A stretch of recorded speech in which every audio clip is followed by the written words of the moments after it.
I can be testimony to that, Brian, because I got to tell you, and anybody who's listening or watching here, because we have a very similar background with this. I left school at 14 and went working in a hotel washing dishes, right?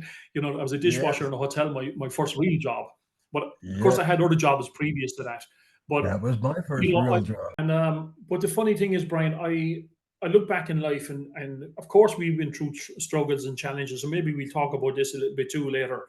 But, people ask me, how did I keep going? And the one thing I can say, I've often said nobody ever taught me about failure because I didn't stay in school. I wasn't taught about failure.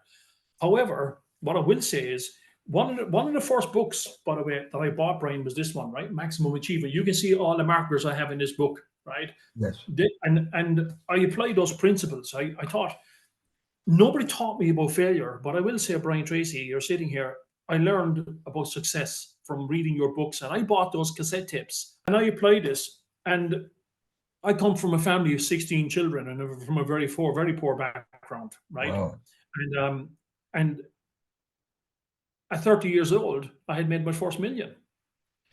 And I know this was from applying these principles because there's no other explanation. Because where Yes. I come from, my background, having no money, no education, all of those conditions, if I was to buy into them, could have become my reality very easily. So I'm going to say to you also, thank you for that because it has certainly made a major difference in my life also.